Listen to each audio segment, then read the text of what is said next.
देश में कोरोना के बाद अब बर्ड फ्लू का खतरा सामने आ रहा है। इसके चलते कई प्रदेशों में अलर्ट किया गया है। सबसे बड़ी चिंता की बात यह है कि साल 2020 के सितंबर माह में खुद भारत ने बर्ड फ्लू मुक्त देश घोषित किया था स्वयं को, लेकिन उसके बाद जिस तरह से पिछले कुछ दिनों में कई राज्यों में बर्ड फ्लू के केस लगातार सामने आ रहे हैं, ऐसे में क्या कोरोना के बाद अब देश पर बर्ड फ्लू का कहर देखने को मिल सकता है?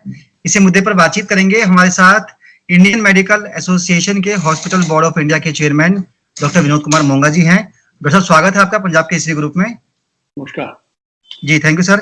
सर, अभी की ताजा स्थिति को कैसे देखा जाए? इसके साथ साथ क्या कोरोना के बाद अब बर्ड फ्लू का अटैक माना जाए, या फिर जैसे हम लोगों ने कोविड पर काबू पाया ऐसे ही बर्ड फ्लू भी जल्द काबू में होगा, बहुत ज्यादा पैनिक होने की जरूरत नहीं है? क्या कहते हैं आप?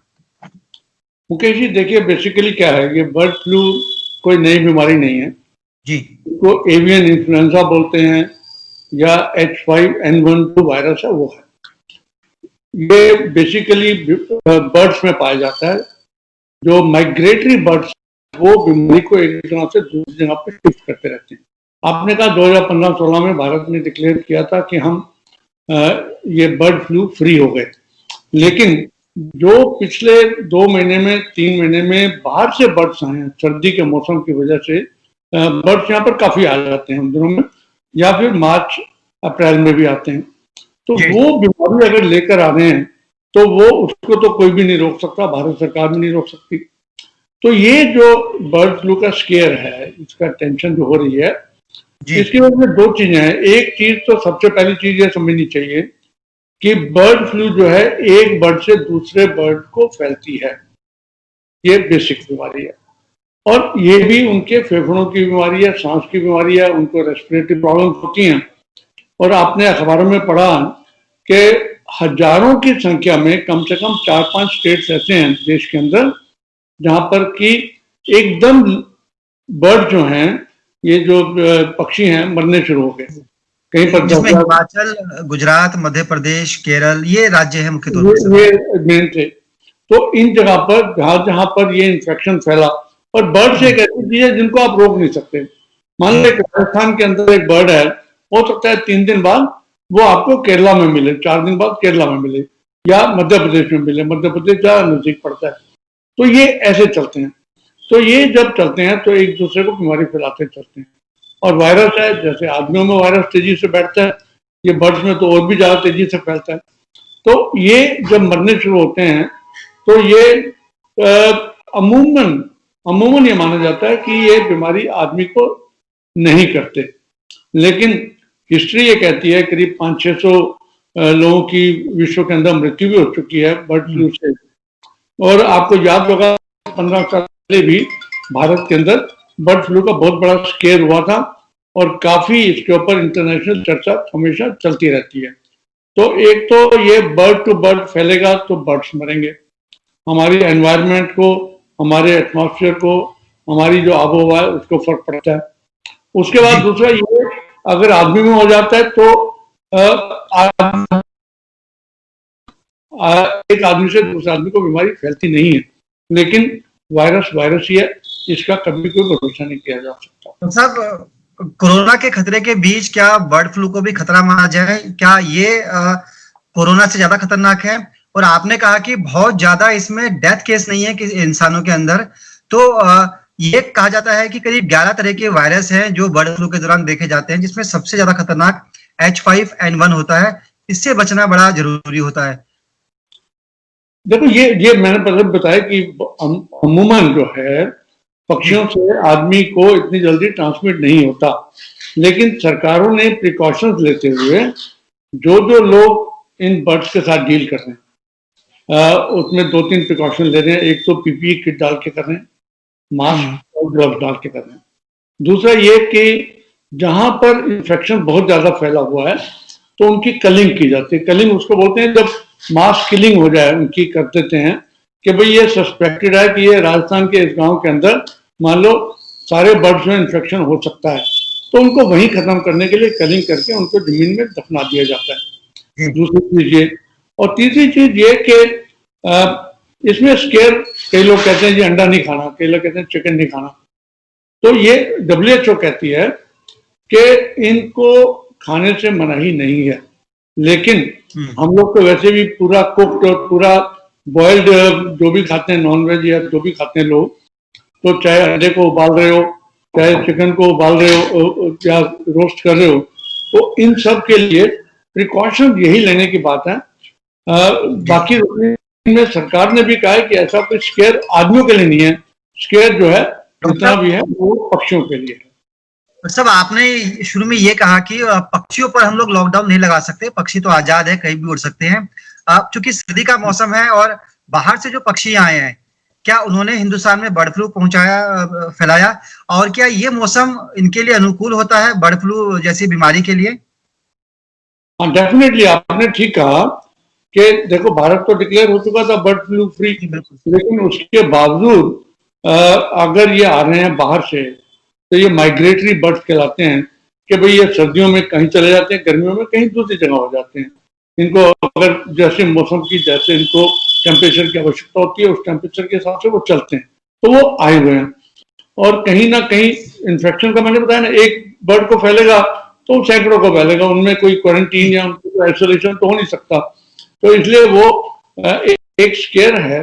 भारत सरकार ने और स्टेट को भी लिखा है कि आप पूरी प्रिकॉशंस लीजिए, इवन बर्ड्स टू बर्ड्स भी नहीं मरने चाहिए, क्योंकि वो एक हमारी एनवायरनमेंट का हिस्सा है, हमारे पूरे के पूरे माहौल का हिस्सा है। और उनकी भी डेथ होती है, चाहे मान लो मैं कहता हूँ चिकन्स की डेथ हो जाए, मास चिकन की कई जगह पर देखा गया, कई जगह पर उड़ने वाले बर्ड्स की भी मृत्यु हो जाती है, तो वो भी एक एनवायरनमेंट के लिए नुकसानदायक जरूरी है। डॉक्टर साहब, पोटेंशियली अभी मान के चले नहीं होता, लेकिन आदमियों को भी हुए हैं केसेस हिस्ट्री के अंदर, ये नोन काम है। सर, ये आपने कहा कि ये इंसान से इंसान में नहीं फैलता, जैसे कोविड फैलता है अगर हम सोशल डिस्टेंस का पालन ना करें, और जो कोविड के नियम है अगर हम उसकी अनदेखी कर देते हैं, तो सिम्टम्स क्या है अगर किसी को हो जाए बर्ड फ्लू, तो इंसान में अगर हो जाए तो उसे कैसे मालूम पड़ेगा कि ये जो व्यक्ति है वो बर्ड फ्लू से पीड़ित हो चुका है? देखिए मुकेश जी, एक तो बात मान के चलें कि ज्यादातर वायरल इन्फेक्शन जितने भी हैं रेस्पिरेटरी ट्रैक के इन्फेक्शन होते हैं। सांस लेते वक्त वायरस जो आपके फेफड़ों में जाता है, इन्फेक्शन करता है। तो इसके सिम्टम्स भी बिल्कुल वैसे ही हैं जैसे कि आम वायरस के और आम कोरोना के चल रहे हैं। आपके क्या गले में क्या दर्द हुई, बुखार हुआ, खांसी हुई, उसके बाद आपके लेकिन कई बार इनके केसेस होते हैं एवियन इन्फ्लुएंजा, इसमें भी सडनली जो है मरीज को इन्फेक्शन बहुत ज्यादा हो जाए तो रेस्पिरेटरी सिम्टम्स ज्यादा हो सकते हैं। उनमें भी जैसे 15 साल पहले तो ऑक्सीजन के इतना ऑक्सीमीटर्स और वो नहीं होते थे, लेकिन आज की तारीख में तो हर चीज नापी जा सकती है। तो अगर कोई भी बुखार हो, कोई भी इन्फेक्शन हो, तो गला खराब हो, खांसी हो, तो एकदम डॉक्टर को अप्रोच करें और डॉक्टर की सलाह लें और टेस्ट कराए जाएं, तभी ये मुझे लगता है हम सब उसको बचा सकते हैं।